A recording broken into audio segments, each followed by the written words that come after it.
Good morning, everybody. Uneducated economist here. So, the unintended consequences. Really? Is there ever any unintended consequences? I mean, for every action, there's an equal and opposite reaction. If nothing else, there's an action for every action, or a reaction for every action. I guess that's what I should say. And so, this is what we're seeing right now in the oil industry. All these sanctions, embargoes, the pressuring on Russia and the Russian oil that is being distributed around the world is really creating a major situation as far as the way people are reacting to the action of sanctioning. Okay, let me kind of break this down here a little bit into some different scenarios. I will leave down in the description a bunch of different articles and look at the issues that are now taking place around the world with the Russian sanctioning of oil. The United States is trying to pressure Russia, right? They have invaded Ukraine. So now, the United States is pissed. So they're like, okay, so we're going to do all these things to make business very difficult on you. We're going to try and get you to default on your loans. We're going to try and, on all these bonds that you have issued. They've made it around there. So far, they've made their payments. There's still issues coming up, but they're doing it. They're getting it done. They're figuring out the ways to get these payments through, even though the United States is doing their damnedest to try and prevent it from happening, trying to force them into default. Now we can see it all over the world. Look what's happening with oil. Take a look at some of these articles that I have left down in the description. Tell me that we are not trying to create a problem reaction solution from this. The unintended consequences of these sanctionings. Look at Finland. All right. Now, Finland's a pretty simple case. Finland was told, okay, you want to buy our natural gas, this is what Russia's telling them, you're going to have to do it in rubles because we want to strengthen the ruble. And Finland's like, no, thank you, we're not going to do it. And they're not the only ones. So they've been cut off from the natural gas supply coming from Russia into Finland, along with a few other nations as well, have now had to deal with this natural gas disruption. Granted, it's not a lot of natural gas that's going to like the heating of the citizens of Finland.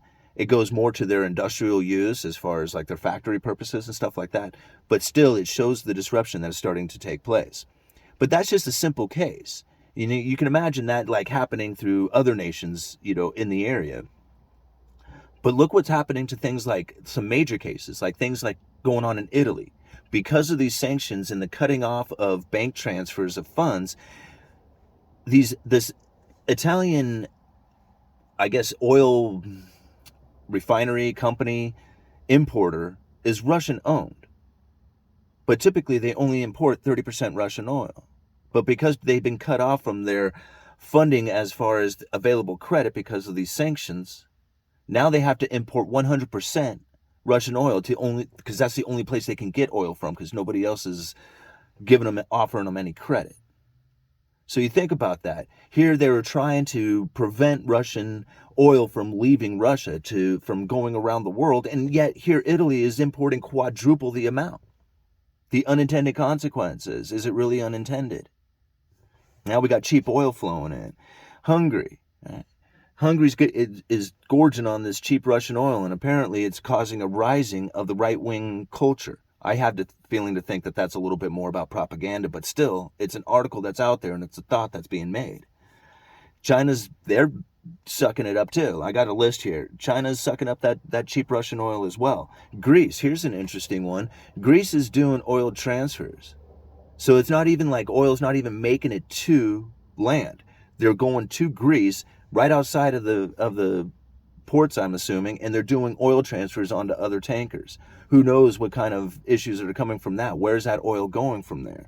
And that leads me into another question, because here we have like India.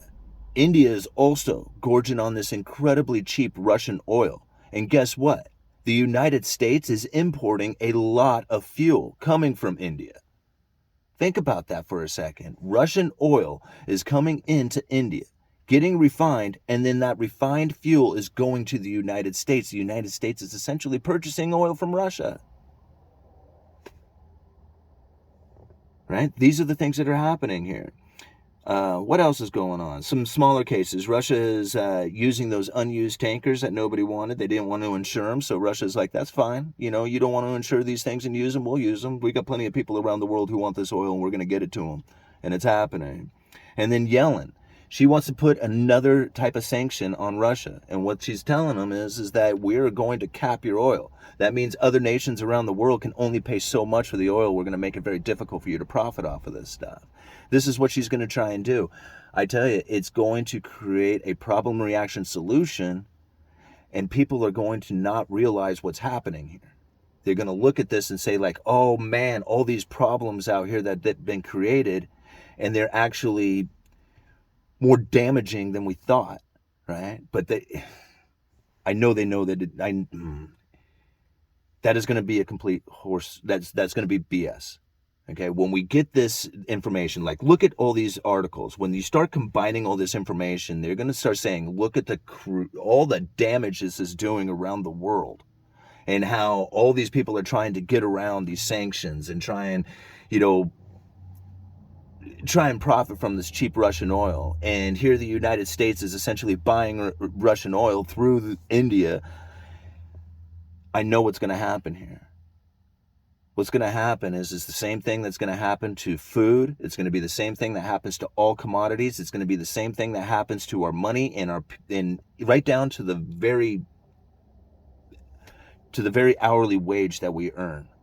Everything is going to get tokenized, and it's going to happen with oil. And once you tokenize oil, then you can tokenize everything after that, because oil is the one thing, the one commodity around the world that everybody absolutely desires, and it doesn't matter where it comes from. It can all get refined down. Sure, some oil has higher quality, some of it's easier to extract, some of it, there is some differences, granted, but at the end, it's a barrel of oil. And where it comes from doesn't really matter to the person who is trying to buy it. What they want is they want that energy, and they want it as cheap as possible.